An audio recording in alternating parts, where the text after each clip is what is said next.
Legacy Precious Metals is the company that I trust to give you good and patient counsel for investing in your retirement. The Biden administration has caused a financial crisis and they have no clue how to fix it. Oil prices have skyrocketed, and when oil prices go up, not only do your expenses go up, but the cost of transportation and shipping spikes, leading the prices of goods to rise. And we are already seeing record inflation. That's the last thing that we need. Our economy is in trouble, and you need to take steps to protect yourself. If all your money is tied up in stocks, bonds, and traditional markets, you may be vulnerable. So gold is one of the very best ways to protect your retirement. No matter what happens, you own your own gold. It's real, it's physical, and it's always been valuable since the dawn of time. Call Legacy Precious Metals today at 866-528-1903 or visit them online at legacypminvestments.com. That's legacypminvestments.com, where you can download the free investor's guide. You can also go to my Facebook page, Jenna Ellis. I am a public figure on Facebook, and I just posted yesterday a really great interview with the president of Legacy Precious Metals, who is discussing why you need to start your retirement account even if you're in your 20s or 30s. There is always a great time to protect your retirement and invest, just like you want to protect your health over the long term. So go to Legacy Precious Metals at legacypminvestments.com or call 866-528-1903. As a constitutional law attorney, former senior legal advisor, and personal counsel to President Donald J. Trump, Jenna Ellis believes in the rule of law and the importance of integrity in our elections. And she's ready to tackle the big cultural and legal issues facing America. This is the Jenna Ellis Show. Here is your host, Jenna Ellis. Hello, friends, and welcome to another episode of the Jenna Ellis Show. I'm Jenna Ellis, and today we are going to be covering several very important stories, including what is going on with Donald Trump and the 11th Circuit, granting that stay to the DOJ for really no important reason, and also the killing of an 18-year-old Republican out of North Dakota by a Democrat. The mainstream media is refusing to cover this, so of course we have one reporter from Town Hall who is doing some investigative journalism on this story. But first, Stacey Abrams. You all know her. She is running for Georgia governor as a Democrat. She had this to say at a town hall, apparently. Quote, "There is no such thing as a heartbeat at 6 weeks. It is a manufactured sound designed to convince people that men have the right to take control of a woman's body."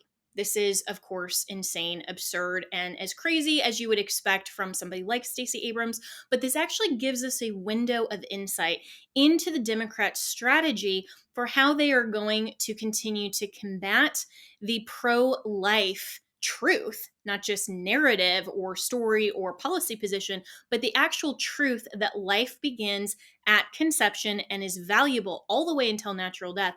How? She's trying to make this assertion that sounds on face totally crazy, but she's trying to make the assertion that we have to now redefine the definition of a heartbeat. Because listen to this by another Democrat on Twitter. He says, "For what it's worth, quote unquote, fetal heartbeat is a misnomer. The ultrasound picks up electrical activity generated by an embryo. The so-called quote unquote heartbeat sound you hear is not created by the ultrasound. Not until 10 weeks can the opening and closing of cardiac valves be detected by a Doppler machine."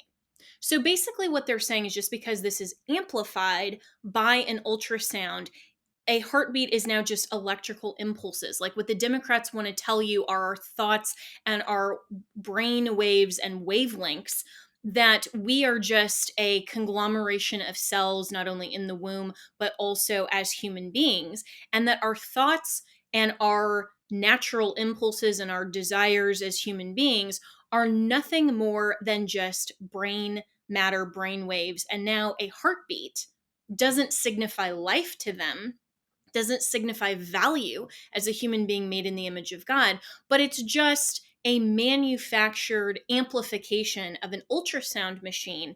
And you can't actually hear the cardiac valve open and shut until, a little further on in 10 weeks. This is insane. It's absurd. But the takeaway message here, friends, is that Democrats are literally going to try to reinvent the definition of a heartbeat in order to perpetuate their gross, insane, absurd, and morally atrocious and evil abortion agenda, because they don't care about the truth of reality. All they care about is pushing forward their own policy propositions. This is something where we absolutely can't just look at statements like Stacey Abrams and laugh them off and say, wow, she's crazy. We always have to look at the underlying messaging of Democrats, because Stacey Abrams, while she's crazy, totally absurd, completely unfit to be the governor of Georgia or have any other elected office in the United States because of her insane policy positions, no one should ever vote for her. She is actually smart in terms of being a Democrat messenger. So always, always, always look at the underlying root and where this is going in terms of the Democrats' messaging. Because I guarantee you they're going to start trying to attack heartbeat bills now that the Dobbs case has made abortion rightly a state issue, and that state legislatures get to regulate abortion as an issue on the state level. So this is where they're going, and it's really scary. And we, as the pro-life movement, have to be ready to challenge this. They can't take us unaware, and we can't just say, wow, we didn't see that coming. No, she's telling us very plainly where they're going. Legacy Precious Metals is the company that I trust to give you good and patient counsel for investing in your retirement. The Biden administration has caused a financial crisis, and they have no clue how to fix it. Oil prices have skyrocketed, and when oil prices go up, not only do your expenses go up, but the cost of transportation and shipping spikes, leading the prices of goods to rise. And we are already seeing record inflation. That's the last thing that we need. Our economy is in trouble, and you need to take steps to protect yourself. If all your money is tied up in stocks, bonds, and traditional markets, you may be vulnerable. So gold is one of the very best ways to protect your retirement. No matter what happens, you own your own gold. It's real, it's physical, and it's always been valuable since the dawn of time. Call Legacy Precious Metals today at 866-528-1903 or visit them online at legacypminvestments.com. That's legacypminvestments.com, where you can download the free investor's guide. You can also go to my Facebook page, Jenna Ellis. I am a public figure on Facebook, and I just posted yesterday a really great interview with the president of Legacy Precious Metals, who is discussing why you need to start your retirement account even if you're in your 20s or 30s. There is always a great time to protect your retirement and invest, just like you want to protect your health over the long term. So go to Legacy Precious Metals at legacypminvestments.com or call 866-528-1903.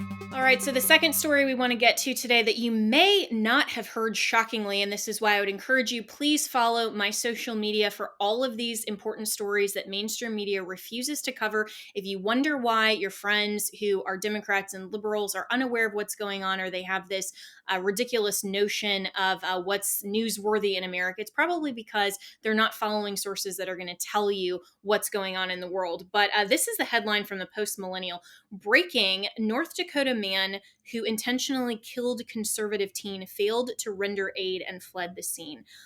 This is a heartbreaking story that early Sunday morning, 41-year-old Shannon Brandt allegedly ran over 18-year-old Cayler Ellingson with his car in McHenry, North Dakota. He was subsequently charged with vehicular homicide and leaving the scene of a deadly accident, but was released Tuesday on a $50,000 bond. An affidavit reveals that Brandt returned to the scene and called 911 on himself, but failed to stay until they arrived, opting instead to go back home. Brandt failed to render aid as required by North Dakota law. This is what's important about this story as well, beyond this horrendous tragedy, is that an affidavit signed by Officer Christopher Allen revealed that Brandt's actions were the result of a, quote, political argument between himself and the 18-year-old Ellingson. Brandt stated he was afraid that the teen was part of a, quote, Republican extremist group and that Ellingson had been threatening him. So Ellingson's mother told officers that her son had called her that night and said that Brandt had been following him. He asked if she could pick him up, but by the time she arrived, it was too late. Brandt, she said, was known to her and Ellingson's father, but not to their son. And so Mia Cathell, who is a great reporter for Town Hall, actually has a really great thread on this.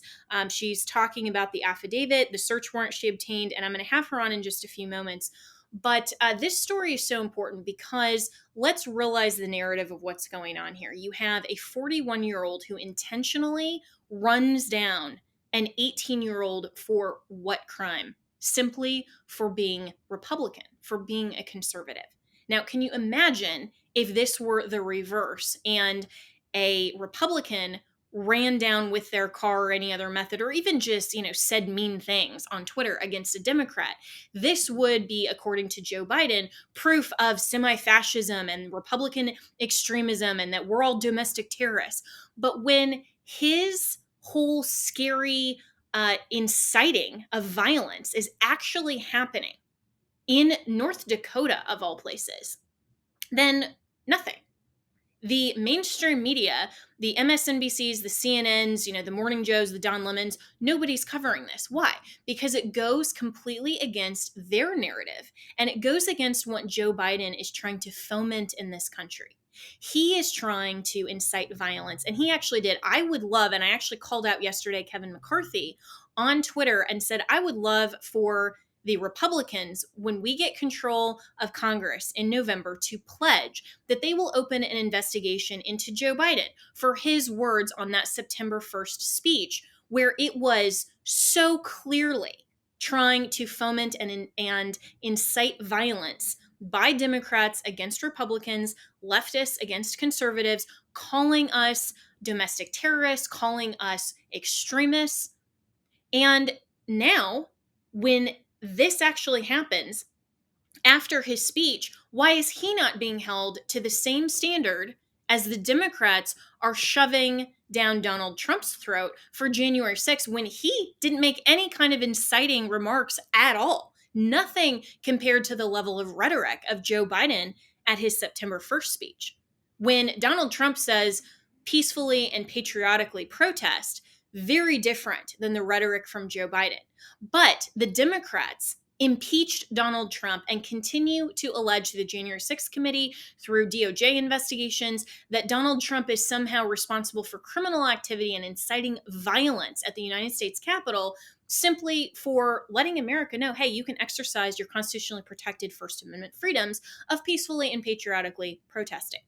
But what are the Republicans going to do when Joe Biden, in his own words from September 1st, then incite violence less than a few weeks later based on exactly what he said? Are they going to hold him accountable? Are they even going to open an investigation? Republicans are so weak that they won't even use the same types of tactics fully within the margins of the Constitution. And I'm not saying go out and weaponize the justice system, don't weaponize Congress, don't play the same ridiculous game book, but at least have the audacity and the courage and the forthrightness to call out the hypocrisy and open an investigation against Joe Biden and ask him why he's inciting this type of violence when you have an 18-year-old teenager that was run down by a Democrat who simply thought that he was part of a Republican extremist group.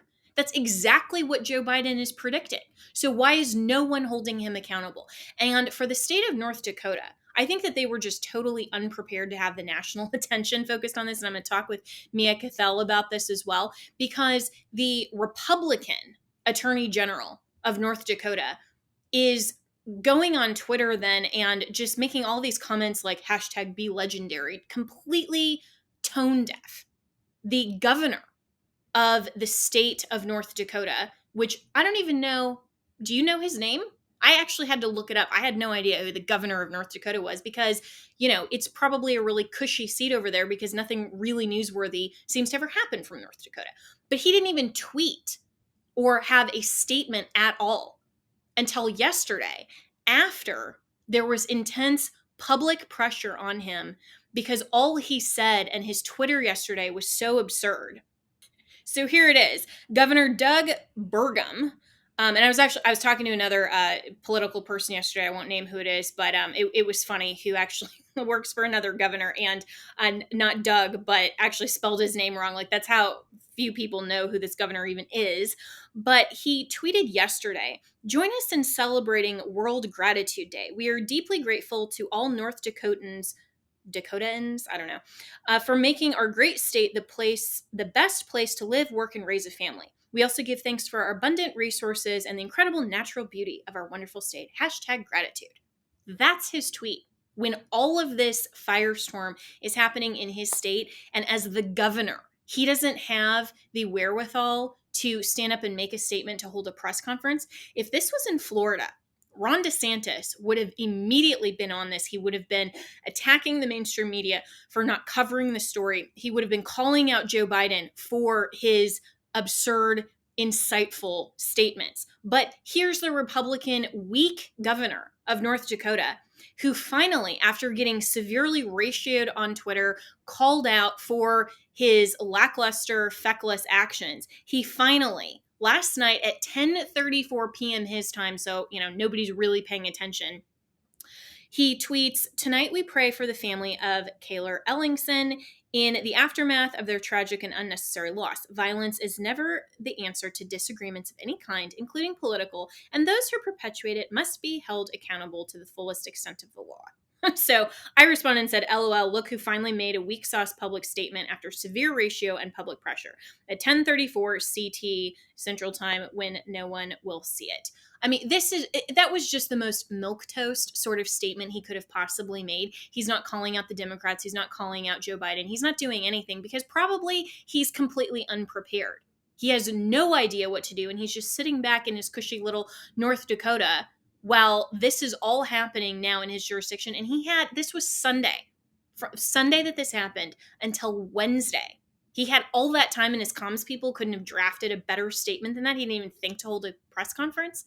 These are the types of Republicans that are so weak and need to be held accountable, and they need to be voted out of office. I don't care if you're from North Dakota, if you're from Florida, if you're from Texas, or the great state of Pennsylvania, where we really need to elect Doug Mastriano. Elections matter, and this is why. Because you don't think that somebody like Stacey Abrams, who's talking about redefining the definition of a heartbeat, is then going to go and attack North Dakota and ask for laws that heavily, heavily allow abortion up until the moment or even beyond birth. Do you think that a governor like Beckham or Burgum or whatever his name is going to even be remotely prepared to go on the offensive? Is the state legislature? This is why elections matter. And if he doesn't have the guts and the fortitude and the knowledge and the foresight to actually stand up and cover this story and call out the Democrats for the insightful, insane people that they are, trying to foment this type of violence against American citizens simply for the crime of being conservative and being Republican, then he has absolutely no business holding office. MyPillow is having their biggest sheet sale of the year. You all have helped build MyPillow into the amazing company that it is today. Now, Mike Lindell, the inventor and CEO, wants to give back exclusively to you, his listeners. The Percale bedsheet set is available in a variety of colors and sizes, and they are all on sale. So, for example, the queen size is regularly priced at $89.98, but is now only $39.98 with our listener promo code Jenna, Jenna. So order now, because when they're gone, they're gone. The Percale bed sheets are breathable and have a cool and crisp feel. These come with a 10-year warranty and a 60-day money-back guarantee, so don't miss out on this incredible offer. There's a limited supply, so be sure to order now. You can call 1-800-564-8475 and use the promo code Jenna, or go to mypillow.com/Jenna. You can click on the radio listeners square and use the promo code Jenna. That's Jenna. Thank you so much to all of Mike Lindell's listeners and listeners of this podcast for making sure to support MyPillow and using our exclusive listener promo code Jenna. That's Jenna. And joining me now to break this all down and find out what exactly is going on in North Dakota is Mia Cathell, who is a reporter at Town Hall and has been following this story, has an excellent thread on Twitter of exactly what's going on. So Mia, thank you so much for joining me today. Thanks for having me on. Yeah, so we've seen since Sunday with this incident that happened, and now the bond hearing, and apparently this defendant is bonded out. What do we know so far about what actually occurred and where we're at in the legal proceedings? So there's a court proceeding, I believe, on October 11th. So as you said, Shannon Brandt, the suspected killer, posted $50,000 bond sometime on Tuesday. He's free to roam around. He's back on the streets. One of the stipulations for the bond is he cannot travel outside of North Dakota. He cannot consume alcohol because alcohol played a part in this murder. It was a alcohol fueled rage is what it looks like in the court documents. This drunk suspect hit this 18-year-old with a vehicle, and so that's how it's being charged. Vehicular homicide, which is quite euphemistic for murder here. And so the nation is just shocked to see this kind of catch and release. And so that's what we're looking at. We'll continue to monitor this case and see how it plays out. Yeah, and you mentioned that he's being charged, Brandt here is being charged with vehicular homicide, which of course is way less of a criminal offense than first degree intentional murder. And, we've learned, of course, with the North Dakota Attorney General, who is a Republican, said yesterday in a series of tweet responses that he's not responsible, has no jurisdiction over this case. It's the state attorney. The state attorney appears to be a Democrat. And so have you seen any of that type of interplay, that maybe this is being charged less than what the evidence purports to show? Because with all of the reporting, this was an intentional hate crime where Ellingson's only crime was being a Republican. Right. So, as you were saying, the state attorney who's prosecuting this case, it appears that the attorney general is trying to argue it's not his jurisdiction. Let's leave it up to the state attorney. Well, it so happens that the state attorney has an upcoming race in November. She just won her primary. So, this is something that the community will have to look at moving forward. And I believe she obtained the seat maybe 2015, 2018. It was a very small race. I was looking into the campaign finance data. There's just not much there. So it's a lot of national coverage on such a hyper-local story.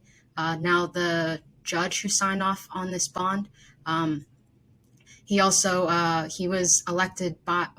appointed by a Republican governor, and then he was elected as well unopposed. So I was hoping to see if I could find perhaps some kind of Democratic ties that's fueling this prosecution. Yeah, and it really seems like it's being under prosecuted, and we're seeing that there's been weaponization of law enforcement on every level. That if you are a Republican, I mean, imagine if this had gone the other way, and this was a Republican that ran over and killed a Democrat. This would be all over mainstream media. I'm glad that you are reporting it, because so many outlets aren't. There's only been some national coverage, but as you mentioned, there's national attention to a hyper local story. And so, do we even know what the state attorney here argued for bond in this case? Because $50,000 actually seems really low. It could be high for North Dakota. There's not been a lot of national incidents coming out of North Dakota, so I think a lot of their statewide offices really aren't prepared to deal with this media firestorm, it appears. Right. I just requested a transcript. I had asked if there was a video recording available of this bond hearing where we saw those viral clips of the suspect just seeming like he thinks he should be at an award ceremony for taking out a Republican extremist. There's no remorse. And he doesn't even seem to be admitting that, oh, it's just like a drunk spree he went on. So, yeah, I hope I can receive the transcript to provide more of a narrative to this, to see what the judge said, to see what the prosecutor said. But so far, all we have is that local TV station that broke the news, and they have just clips from it. So I'm interested to see the whole framework of this and how they decided $50,000, which seems rather low. And we have January 6th defendants who are sitting in jail for just walking into the Capitol. Yeah, Meanwhile, exactly. And this is where the two-tiered justice system seems so incredibly hypocritical to so many Americans who are very concerned. And this isn't even being charged that we know of as a hate crime or with any sort of sentence enhancer, just straight up vehicular homicide. When you do have this confession that's on tape, you put that in your tweet thread of what this individual Shannon Brandt actually allegedly confessed and said, that he killed this young man just simply for being a Republican, and somehow that's not a hate crime. I mean, this is what's so frustrating, I think, to so many Americans who are looking at this. And so, where does this go from here in terms of what you're seeing from a national coverage standpoint? Because we know that the mainstream media left isn't going to want to cover this. Of course, Town Hall will, and of course here on the Jenna Ellis Show. But what are you seeing in terms of the response to this as well? so I'm thinking how the mainstream media will cover this once they finally thrust attention upon it. They might present it like Waukesha style. Oh, this car killed this young man, not this person. This assumed leftist killed this young man. So that's how I see their coverage going.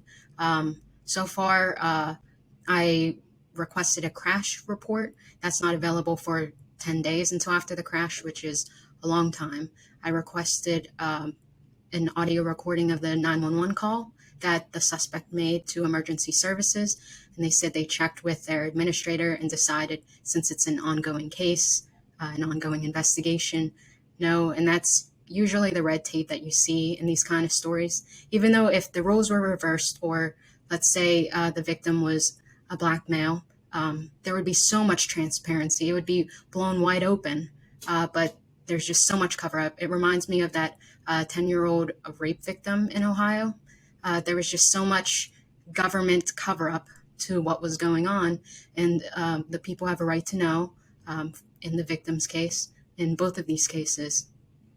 Yeah, absolutely. So well said. Well, Mia, thank you so much. And everyone should follow you on social media. Get your reports, not only at Town Hall, but also at Mia Cathell. Follow her on Twitter. Thank you so much for covering this important story and asking for all of those records and documents to hold government accountable to find out exactly what is going on here. So we'll look forward to your further reports. And when you get more information, look forward to having you on again. So thanks so much. Thank you, Jenna. All right, so turning now to analysis of all things Trump. First of all, yesterday we saw that the Democrat New York Attorney General, Letitia James, has now filed a civil lawsuit against not only Donald Trump, but 3 of his children. This is so overbroad, it is so malicious, and it is so obviously the most brazen attempt yet by a Democrat to simply get Trump. This is the most obviously politically motivated attack because Letitia James has been so open with the fact that when she ran for New York State Attorney General back in 2018, and by the way, she's coming up for re-election in just 48 days, so no coincidence on the timing here. She ran specifically on getting Trump. You can see just from the way that she says his name that she is so full of vitriol and hatred toward this man and toward his family that is her only mode and focus of operation, is to use her public office and use public funds and unlimited resources of the New York State Attorney General's office simply to target a political opponent. This is not what the United States stands for. This is not what any elected official should do, is to target an American citizen simply for their own political advantage. Yet that's exactly what Letitia James is doing here. And yet, hilariously, in the over 3 years that she has dedicated the resources of her attorney general's office, the best she can do when she's looking to indict him for some kind of, major criminal activity, the best she can do 48 days from her own reelection is to simply file a civil suit and then give the rest of the referrals to other agencies, including the IRS. Yeah, all she is saying is, oh my gosh, Donald Trump valued his property at slightly more than we think in our own arbitrary estimation it should have been valued at. And by the way, he repaid the loan based on that property valuation that he received. So, again, what's the harm here? Literally nothing. This is the best that she can possibly do. It's not only laughable and it's absurd, and I think that President Trump is going to again get the last laugh, But we have to sit back and say, wait a second. Why are the Democrats able to do this without any sort of repercussion? Letitia James absolutely should be investigated. She should be charged with malicious prosecution. She should be removed from office. And absolutely, the New York voters should not vote to reinstate her. Because even think about this, even if you're a Democrat, do you really want the resources and the myopic focus of the Attorney General's office to be just targeting Trump? And if you're a Democrat and your answer to that is yes, then you have no idea what law enforcement is. And you have no idea that the American justice system and law enforcement in this country is not just simply to target and harass your political opponents, including those named Donald Trump. That is not what the attorneys general offices were designed for. And this is so beyond the pale. And like I said, it is the most brazen attempt yet by a Democrat public official sitting in office to simply get Trump. But, I said on Newsmax this morning, it actually reminds me of the coronavirus, all of these different hoaxes where it's like, the first wave, you're thinking, whoa, this is kind of extreme. And, the Democrats are thinking, oh, yeah, we're finally going to get Trump. The walls are closing in. And as hoax after hoax after hoax after hoax keeps coming along, the strains get just weaker and weaker and weaker and weaker. And by now, this is barely a cold. Letitia James isn't even presenting anything that would be remotely symptomatic at this point. I mean, it's just so patently laughable and insane and absurd. And for the last 7 years that the Democratic left has been going after Donald Trump and saying, the walls are closing in. This time it's true. This time. They have never been able to get him. Donald Trump is the most investigated man in America. And here, the only thing that the Democrats can try to fanfare and try to promote in the court of public opinion is a document dispute with the National Archives, and that he might have just increased the valuation of Mar-a-Lago in order to get a loan that he already paid back. I mean, this is just so bad and sad for Democrats. But I would love to know, and somebody who does statistics who's listening to this should do this research, but we should know how many public dollars and how many man hours were actually used for all of these investigations targeting Donald Trump that have resulted in absolutely nothing. How much of those taxpayer dollars could have been spent on something else so much more important and so much more constitutionally sound, so much more lawful than this targeted, consistent, continual harassment of Donald Trump? And I have to say, too, the Democrats, I think, know that a lot of their lawfare is not going to work here against Donald Trump, and it is totally laughable. And even in how Letitia James presented this yesterday, I mean, I hope she was actually embarrassed at the cringeworthiness of her statement, where all of the Democrats have been expecting something major from her office, and this is the best she can do. But it also highlights and underscores a really important point. The left is wanting to give us all Trump fatigue. And especially in the aftermath of January 6th and the January 6th committee and all of these things that are going on, so many conservatives, not a lot, but there's a significant segment that would like to say, you know what, let's just move past Donald Trump. This just needs to end. We need to get back to politics as usual. But that would itself be a concession, because I don't want bureaucrats in Washington, and certainly not the Democrats, to tell me who my choice would be for the Republican nominee in the primary. And if I want to vote for Donald Trump and have him as the champion and the head of the Republican Party, we should absolutely be able to do that, notwithstanding any of their attempts to disqualify him. And so we have to sit back and not let them win at their game in any way, shape, or form. Otherwise, they're just going to continue to do it. You don't think that they're going to start harassing the next person, whether it's Ron DeSantis or, whether it's someone else who then steps into the role of the leader of the Republican Party if we objected to Trump? They would do the same thing. Why? Because the Democrats always run the same play until it doesn't work anymore. So we have to stand always firmly on the truth and just say, no, This isn't going to work. Now, whether or not you intended to support or vote for Donald Trump, if and when I believe he will announce that he's running for president again in 2024, that's fine. That's your decision. But make that decision on your own independent evaluation of the candidate himself and the promises he made in 2016 and the promises he kept all the way through 2021. Don't make it based on how the Democrats want you to evaluate your metric. We never yield to their definitions and their interpretations, and we definitely can never yield to any of their crazy lawfare. They are trying on purpose to intimidate and silence not only Donald Trump, but everyone else in his orbit, all of his allies, and to say if you even say that you are a supporter of Donald Trump, then you will be maliciously attacked, you will be abused, you will be harassed, will come after your credibility, your livelihood, and everything else. They want to completely destroy us. We can't let them. We have to stand firm and push back. Now, we can't do that outside of the margins of the US Constitution. But like I said earlier in the program, related to Joe Biden's speech and inciting violence, why aren't we actually opening an inquiry into that? That's actually a reasonable legal basis. They didn't have one against Donald Trump, but I believe we actually do have one against Joe Biden, because look at what his words are fomenting.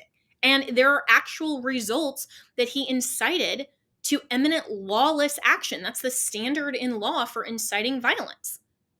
And so we have to look at this and go on the offensive instead of always being on the defensive and always responding to this ridiculous, just petty stuff from people like Letitia James. Donald Trump absolutely is the most investigated person and has been held under a microscope.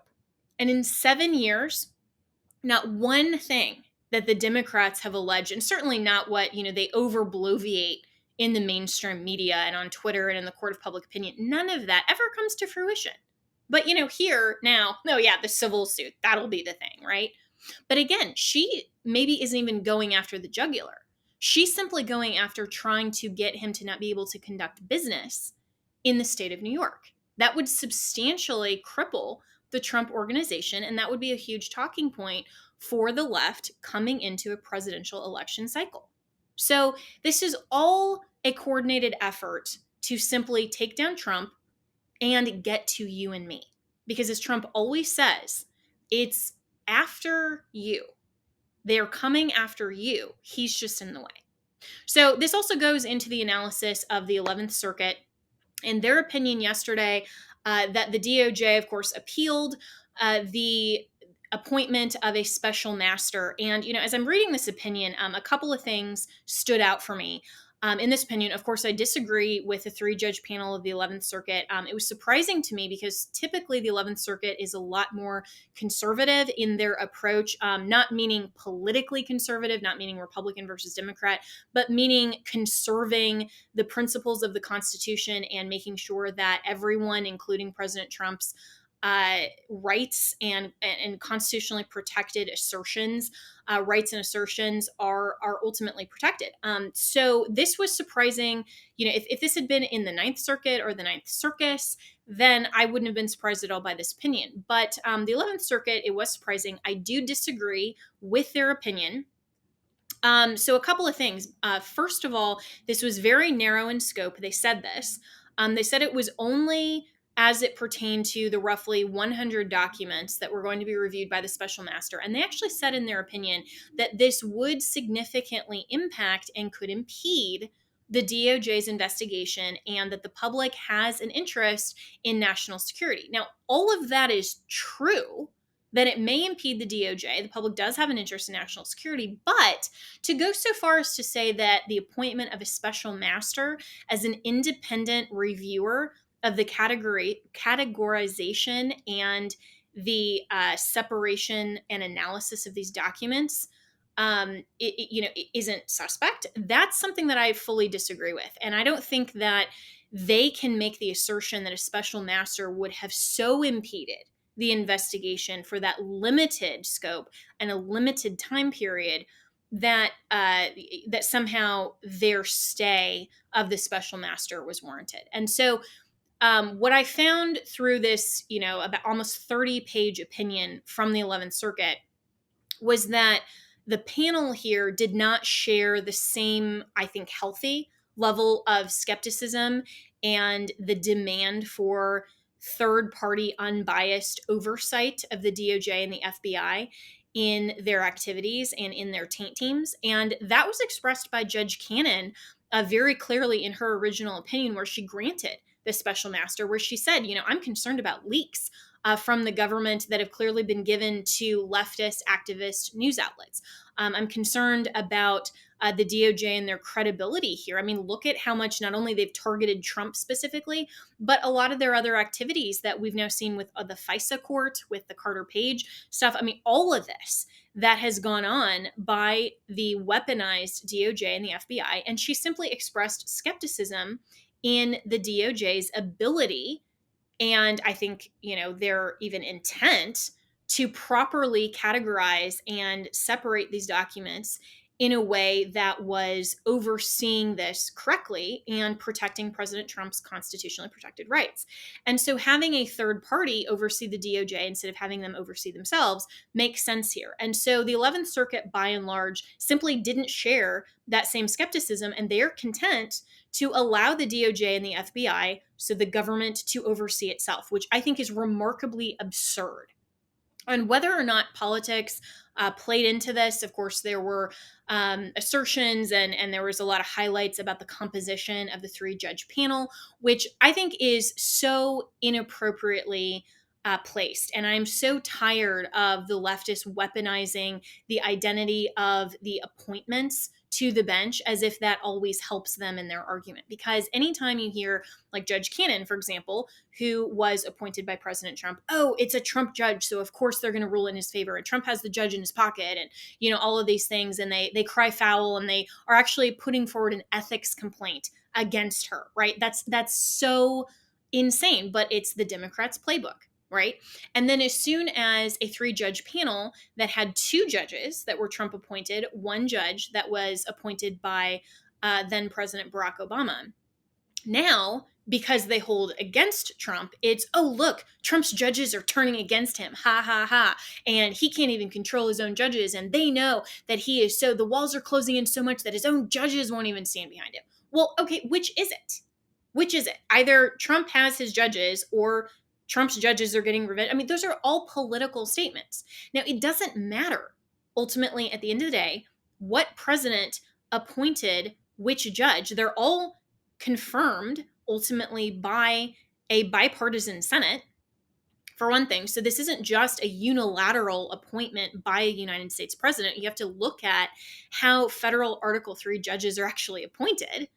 They go through this process of a separation of powers. Both the legislative and the executive participate in appointments to the federal bench for the judiciary.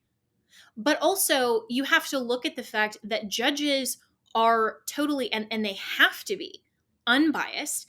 And every judge is going to be appointed by some president who is going to have aligned with one party or another. But that has no impact on the controlling nature of a judge's opinion and the jurisdiction over their own cases. We shouldn't ever look to, and hopefully that didn't play into any of these judges' opinions.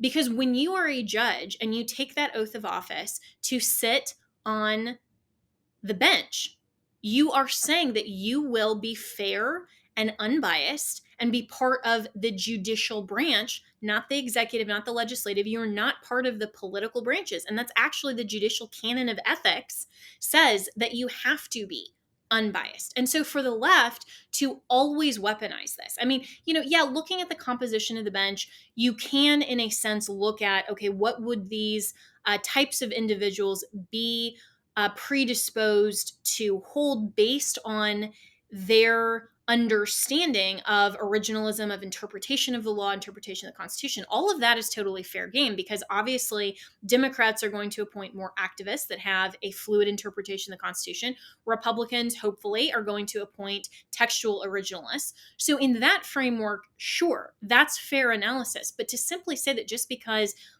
3 out of these 4 judges were appointed by President Trump and confirmed with advice and consent of the bipartisan Senate, that somehow that plays into their opinion here. And we can say, oh, the walls are closing in because Trump's judges turned against him, or, we have to go out and file an ethics complaint because a judge appointed by Trump happened to hold for a favorable Trump position. Those are ridiculous arguments. And I'm tired of those arguments being the paramount emphasis by the mainstream media. We need to reject those arguments and actually look at the merit of what is actually being held in these judicial opinions. And so if you didn't listen to my prior episode about why a special master is important, please go back and listen to that, because I break down exactly what a special master is, why it is so important for Trump to obtain a special master, why I believe that Judge Cannon was proper in her meritorious analysis and her opinion in holding for a special master and granting that to President Trump.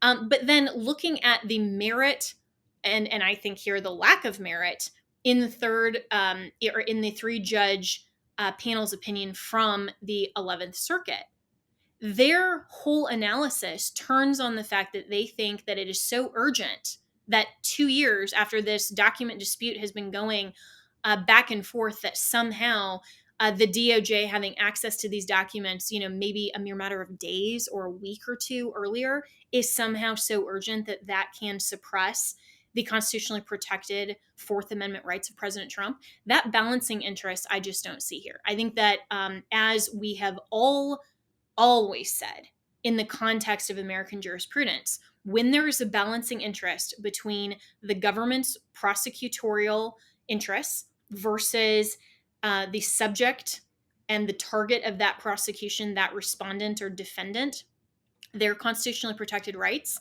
the balance always is outweighed by the constitutionally protected interests. And so for the 11th Circuit to somehow say that public interest in it, this nebulous sort of national security argument promulgated by the DOJ, justifies the encroachment and infringement of Donald Trump's constitutionally protected right to be free from unreasonable search and seizure, and a search warrant that was clearly not particularized like the Fourth Amendment textually requires, that balance here just does not make sense. So, and I think is the wrong analysis and is not a good framework for the 11th Circuit in terms of precedent either. If you look at our founding fathers and why we have so many of our due process protections in our Bill of Rights, the first 10 amendments to the United States Constitution, it was so that citizens' rights were protected against an overreaching, malicious, political government that was prosecuting. And that's exactly what we have here.